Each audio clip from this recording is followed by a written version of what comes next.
सौभाग्य का विषय है कि महारानी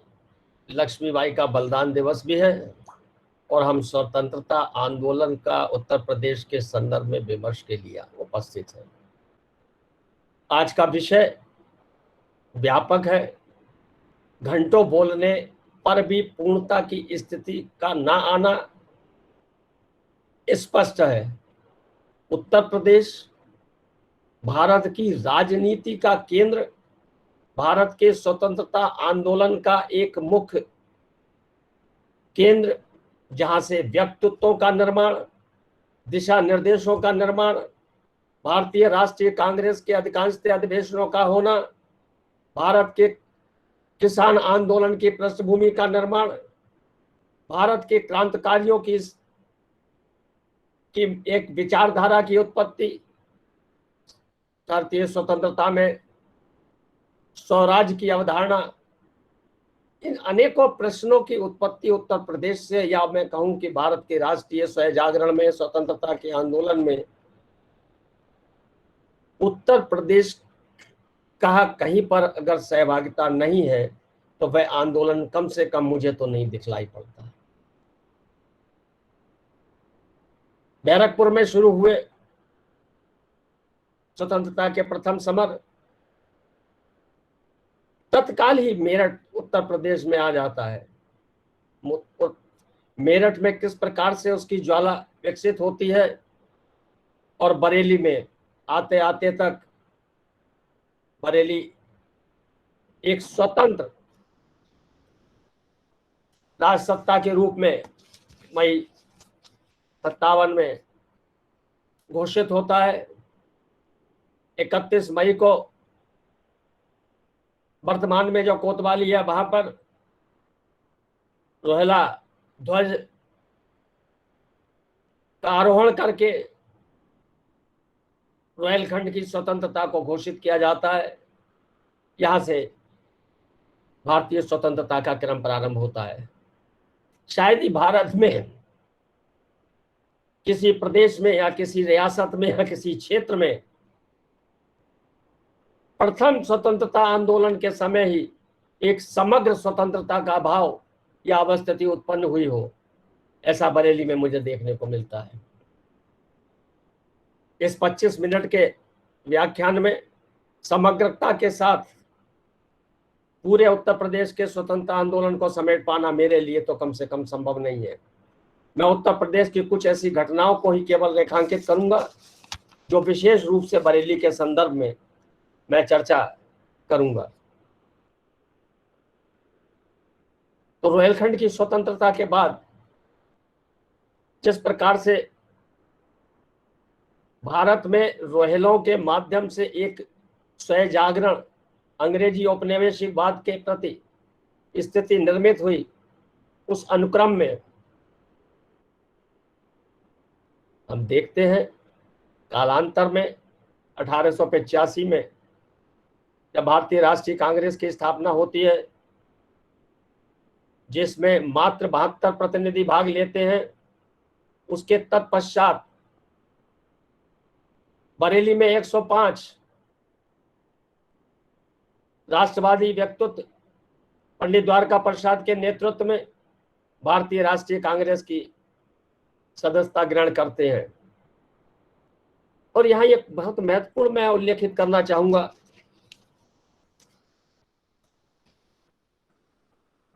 राष्ट्रीय आंदोलन के प्रारंभिक चरण में जब गांधी जी के आने से पूर्व एक उदारवादी व्यवस्था के अंतर्गत समन्वयवादी समझौतावादी प्रस्तुतिकरण के माध्यम से कांग्रेस अंग्रेजों के समक्ष अपने निवेदनात्मक प्रस्ताव रखती थी। उस समय महिलाओं की सहभागिता अधिकांशतः समग्र भारत में बहुत निम्न थी, लेकिन उत्तर प्रदेश में पुरुषों के बराबर तो नहीं, लेकिन उनके समान अधिकांश महिलाओं ने बहुत अपनी भागीदारी ली। और बरेली के संदर्भ में हम जब स्वराज्यरण की बात करते हैं तो 1911 में सबसे पहली बार हिंदू महासभा की स्थापना होने पर बरेली में कांग्रेस ने किसी प्रकार भी किसी भी बैठकों में किसी भी कार्यक्रमों में स्पष्ट रूप से ब्रिटिश राज्य के विरुद्ध कोई भी प्रस्ताव पारित नहीं किया 2011 तक, ऐसे अभिलेखागारिये में उपलब्ध साक्ष्य बतलाते हैं। सर्वप्रथम 1 मार्च के लीडर में जैसा प्रकाशित है, संभवतः फरवरी की घटना हुई होगी, डेट स्पष्ट उल्लेख नहीं मिलता है, लेकिन हिंदू महासभा ने अपनी बैठक करके उसमें सबसे पहले ब्रिटिश साम्राज्य के विरुद्ध स्पष्ट प्रस्ताव पारित किया। बरेली के संदर्भ में एक बहुत महत्वपूर्ण घटना मानी जा सकती है। इसी प्रकार से जब असहयोग आंदोलन प्रारंभ हुआ महात्मा गांधी का, तो समग्र उत्तर प्रदेश में सत्याग्रहियों ने भाग लिया। गांधी जी के कार्यक्रमों के अनुरूप आंदोलन चल रहा था। सर्वविदित है, ये 4 फरवरी 22 में चोरी चौरा के घटना के कारण महात्मा गांधी ने असहयोग आंदोलन को स्थगित कर दिया। उत्तर प्रदेश में इसका प्रभाव एक अलग रूप में हमें देखने को मिलता है। पहले तो अपने आप में एक जन स्वयंस्फुरित ये घटना थी, कोई कांड नहीं था। उसका प्रभाव हमें स्पष्ट रूप से बरेली में दिखलाई पड़ता है कि अगले ही दिन 5 मार्च 1922 को स्थानीय अखबार बतलाते हैं 4000 से अधिक व्यक्तियों ने टाउन हॉल में एकत्रित होकर पुलिस प्रशासन को पंगु बनाने के लिए एक जन सैलाब बरेली में देखा गया। लेकिन इतिहास के पन्नों में ये घटना प्राय हमें देखने को नहीं मिलती। स्थानीय इतिहास में मिलती है। एक स्वतंत्रता संग्राम सेनानी प्रताप चंद आजाद ने, जैसा कि मैंने देखा कि 9 खंडों में के तृतीय और चतुर्थ खंड में संभवतः इसका उल्लेख किया है, लेकिन एक ऐसी घटना जिसके कारण चौरा चौरी की घटना के कारण एक राष्ट्रीय स्तर के आंदोलन का स्थगन होना और उसके बाद उसका प्रभाव स्पष्ट रूप से अगले ही दिन इतने बड़े जनसमूह के असंतोष के रूप में बरेली में आना एक सामान्य घटना नहीं थी। नेतृत्वहीन था, किसी ने आह्वान नहीं किया गया था, लेकिन स्वयंस्फुरित था। सभी स्वयं के द्वारा स्वयं का जागरण था। लोग एकत्रित हुए और उनका आक्रोश हमें वहां पर दिखलाई दिया। एक बरेली के संदर्भ में सबसे महत्वपूर्ण विषय अगर आता है वो बरेली कॉलेज, जिसकी 1837 में स्थापना होती है और 1857 के घटना में भी अनेकों अरबी फारसी पढ़ने वाले विद्यार्थियों ने इस आंदोलन में खान बहादुर खान को प्रत्यक्ष रूप से मदद की। तो बरेली कॉलेज का इतिहास भारतीय स्वतंत्रता इतिहास में और मुख्य रूप से अगर मैं कहूं उत्तर प्रदेश के स्वतंत्रता आंदोलन में एक बहुत महत्वपूर्ण भूमिका रखता है। पंडित प्राणनाथ के प्राचार्य बनने से पूर्व अधिकांश प्राचार्य वहां पर अंग्रेजी भी रहे, लेकिन वह बरेली कॉलेज प्रत्येक आंदोलन में राष्ट्रवादी घटनाओं का केंद्र रहा और एक सबसे बड़ा समन्वय की बात है वो क्रांतिकारी गतिविधियों का केंद्र भी रहा, समाजवादी विचारधारा का केंद्र भी रहा, गांधीवादी विचारधारा का केंद्र भी रहा। तो इस प्रकार से बरेली कॉलेज के शिक्षकों ने प्रत्येक आंदोलन में और भारत छोड़ो के आंदोलन के समय, तो मैं देखता हूं जो स्थानीय समाचार पत्र है या अभिलेखागार में उपलब्ध होम पॉलिटिकल्स की जो भी फाइल्स हैं, उनको देखकर लगता है कि शायद बरेली में भारत छोड़ो आंदोलन को पूर्ण रूप से बरेली कॉलेज ही नियंत्रित कर रहा था। चाहे निरंकार देव सेवक हो, चाहे प्रताप चंद आजाद हो, चाहे राममूर्ति हो, चाहे पंडित द्वारका प्रसाद मिश्र हो, वह सभी बरेली कॉलेज के उस समय के छात्र थे। प्रताप चंद आजाद, जो प्रताप चंद सक्सेना के रूप में थे, उन्होंने अपना नाम बदलकर आजाद कर लिया था, वह बरेली कॉलेज छात्र संघ के अध्यक्ष भी थे। और भारत छोड़ो आंदोलन में उनकी बहुत बड़ी महत्वपूर्ण भूमिका रही। तो इस प्रकार से अनेकों छात्रों ने, अनेकों शिक्षकों ने, इसमें कोई संदेह नहीं कि भारत की अनेकों शैक्षणिक संस्थाओं ने भारतीय स्वतंत्रता आंदोलन में भागीदारी की। लेकिन चूंकि एक संस्थान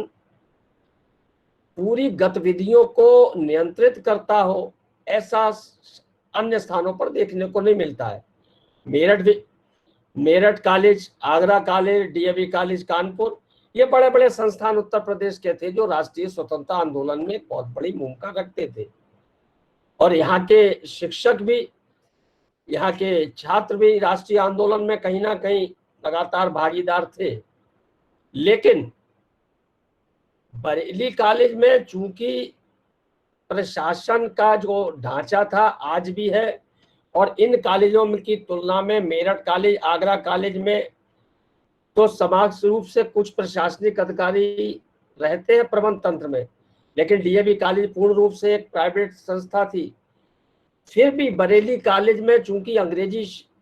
अधिकारी उसके प्रबंधन में होने के बावजूद वहाँ के शिक्षकों ने, वहाँ के छात्रों ने कभी भी राष्ट्रवादी गतिविधियों में भागीदारी करने से परहेज नहीं किया। उत्तर प्रदेश में अनेकों घटनाएं हुई, राष्ट्रीय स्तर की घटनाएं हुई, चाहे वो काकोरी कांड हो, चाहे चौरा चौरी हो, या भारत का महात्मा गांधी के नेतृत्व में कोई भी आंदोलन हो। प्रत्येक आंदोलन में, प्रत्येक जिले में उसकी सहभागिता स्थानीय स्तर से लेकर, और जो सबसे महत्वपूर्ण, मैंने चूंकि बरेली पर काम किया है इसलिए उसको ज्यादा फोकस कर रहा हूँ, उसको मॉडल मानकर कह सकता हूँ कि बरेली में जिस प्रकार से मैंने देखा, और उसके बाद मैंने ग्वालियर के राष्ट्रीय आंदोलन पर भी काम किया, चंबल के काम किया, तो दोनों में उत्तर प्रदेश और मध्य प्रदेश के कुछ क्षेत्रों की अगर मैं चर्चा करूं तो एक भेद मुझे दिखलाई पड़ा कि मध्य प्रदेश में महिलाओं की भागीदारी बहुत कम थी, और ग्रामीण अंचल में तो भागीदारी बहुत ही कम थी, जबकि उत्तर प्रदेश में ग्रामीण और शहरी क्षेत्र में सहभागिता, राष्ट्रीयता के भाव का कोई भी बहुत बड़ा अंतर नहीं था। नेतृत्व शहरी पढ़े लिखे लोगों के हाथ में था, ये निश्चित रूप से है। लेकिन किसान आंदोलन जितने पश्चिमी उत्तर प्रदेश, मेरठ हो, आगरा हो, हापुड़ हो, उस समय बहुत छोटा सा था, चंदोसी बहुत बड़ा छोटा सा टप्पा था, कस्बा भी नहीं था। ऐसे ऐसे स्थानों पर कार्यक्रमों का होना, किसान आंदोलनों का होना इस बात का द्योतक है कि उत्तर प्रदेश का किसान राष्ट्रीय आंदोलन में किस साजीदगी के साथ, किस गंभीरता के साथ प्रतिनिधित्व कर रहा था। समग्रता में अगर मैं कहूं कि तो उत्तर प्रदेश के जो स्वतंत्रता संग्राम की कहानी महारानी लक्ष्मीबाई से प्रारंभ होती है, वो उत्तर प्रदेश के गोविंद बल्लभ पंत हो या उत्तर प्रदेश के अनेकों स्वतंत्रता सेनानी है, क्रांतिकारी चंद्रशेखर से लेकर कि संपूर्णानंद जी है, किसका भी नाम लिया जाए, ऐसे अनेकों स्वतंत्रता संग्राम सेनानियों की अपनी महती भूमिका है। और अगर हम भारत के राष्ट्रीय आंदोलन को वैचारिक दृष्टि से हम देखें तो किस प्रकार से राष्ट्रीय स्तर पर एक समन्वयवादी व्यवस्था, विचारधारा, उसके बाद समाजवादी व्यवस्था, समाजवाद के बाद एक गांधीवादी, फिर उसके बाद सुभाष चंद्र बोस का सैन्यवाद, सैन्यवाद के बाद सांप्रदायिकता का उदय। तो ये जो वैचारिकी का क्रम राष्ट्रीय आंदोलन में चला, उस प्रत्येक वैचारिकी में प्रत्येक स्तर पर हम देखते हैं तो उत्तर प्रदेश की सहभागिता कहीं ना कहीं होती है। और कई उल्लेख हमें अभी तत्काल में देखने को, जब आर्काइव्स में ये नई फाइलें INA की खुली तो पता चला कि बरेली कॉलेज के अनेकों छात्र सुभाष चंद्र बोस की सेना में थे। ऐसा उल्लेख कभी राष्ट्रीय स्तर पर नहीं आया, ऐसा हमें कहीं पर वो नहीं मिलता है। लेकिन अब जो नई फाइल्स खुल रही हैं, सारी पारदर्शिता बढ़ रही है, इतिहास को राष्ट्रीय दृष्टि से देखने की दृष्टि बढ़ी है, तो ऐसे में हमें और अधिक इस अपने अमृत महोत्सव के माध्यम से, मैं तो कहूँगा भारतीय इतिहास अनुसंधान परिषद भी ग्रामीण अंचल से लेकर राष्ट्रीय स्तर तक इस प्रकार के लेक्चर्स, इस प्रकार की सेमिनार, वर्कशॉप आयोजित कर रही है, तो ये बहुत ही अच्छा प्रयास है। लेकिन मैं आयोजकों से आग्रह जरूर करूंगा कि इसमें समय को थोड़ा सा आना आवश्यक है, या विषय को कुछ सीमित करना आवश्यक है। कई बार इतना बड़ा विषय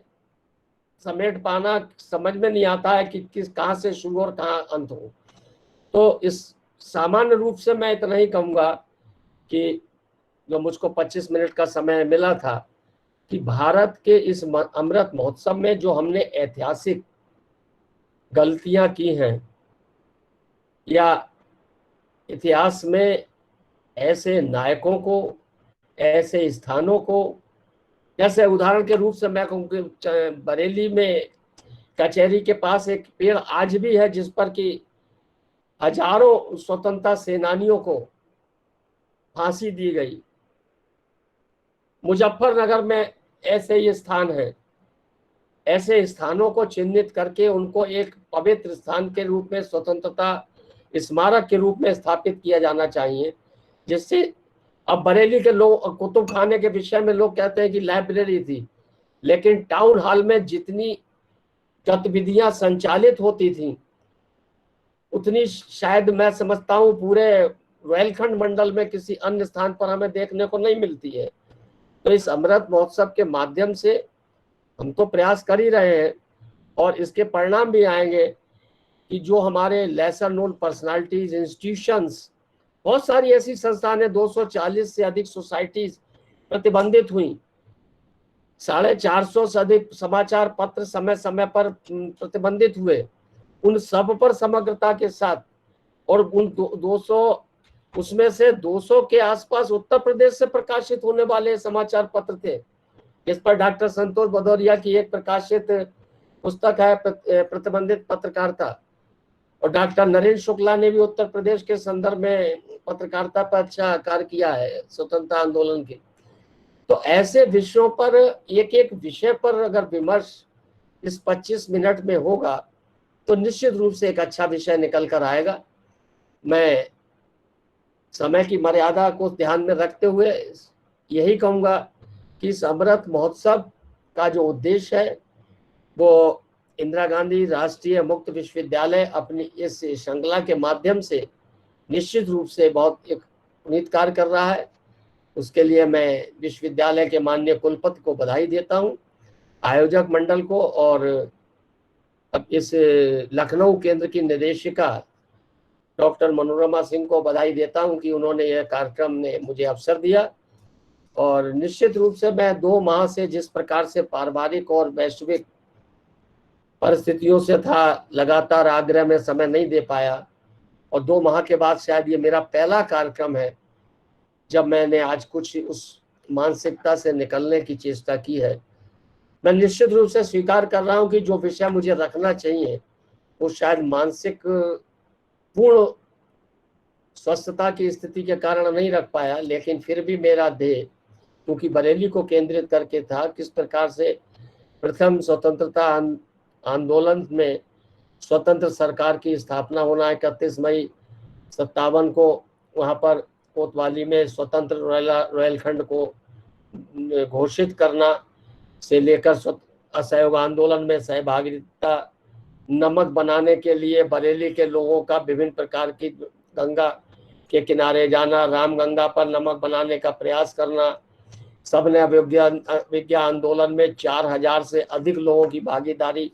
470 लोगों की गिरफ्तारी, उसके बाद भारत छोड़ो आंदोलन में बरेली कॉलेज का महत्वपूर्ण योगदान, पत्रकारों का योगदान, और सबसे महत्वपूर्ण बरेली के संदर्भ में मैं कहूं तो अधिवक्ताओं की भूमिका बहुत महत्वपूर्ण रही।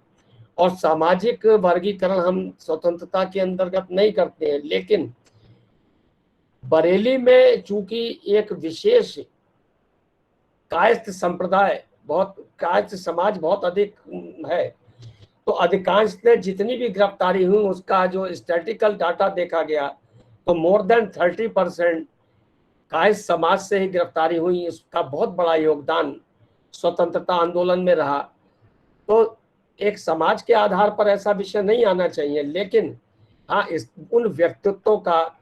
चाहे देवमूर्ति जी हो, चाहे प्रताप चंद आजाद हो, चाहे विद्यार्थी जी के हो, निरंकार देव सेवक हो, द्वारका प्रसाद जी हो, अन्नी जी हो, राम बाबू सक्सेना हो, ऐसे अनेकों अनेकों अनेकों लोग हैं, ऐसी अनेकों महिलाएं हैं जिन्होंने अपनी वर्किंग कांग्रेस कमेटी की स्थापना, भारतीय राष्ट्रीय कांग्रेस की स्थापना होने के तुरंत बाद बरेली में कर दी थी। इसमें प्रमुख रूप से मैं कहूँ गंगा देवी का बहुत बड़ा योगदान था बरेली की। तो होते होते जिस प्रकार से स्वतंत्रता हुई और प्रत्येक प्रकार का, चाहे वो क्रांतिकारी गतिविधियां हो, उस समय भगत सिंह के चाचा जी बरेली कॉलेज में विद्यार्थी थे एलएलबी में, इसी प्रकार से अनेक क्रांतिकारियों से बरेली जुड़ा रहा। अनेकों सुभाष चंद्र बोस के जो सेना थी उसमें अनेक बरेली से सम्मिलित हुए। और तो पूरा एक समग्र चित्रण हम देखें 1857 से लेकर 1947 तक, तो उत्तर प्रदेश की तो भूमिका एक राष्ट्रीय स्तर पर बहुत महत्वपूर्ण थी ही, अनेकों राष्ट्रीय नायकों को दिया। लेकिन हाँ, बरेली में जिस प्रकार से स्वतंत्रता आंदोलन प्रत्येक आंदोलन में सक्रिय रहा, वहाँ के किसी भी व्यक्ति, स्थान या संस्थाओं को बहुत अधिक स्थान नहीं मिल सका। यदि इस प्रकार से, इस माध्यम से वह प्रकाश में आएंगे व्यक्तित्व घटनाएं, तो निश्चित रूप से एक महत्वपूर्ण विषय निकल कर आएगा। मैं इन्हीं शब्दों के साथ अपनी वाणी को विराम देता हूँ।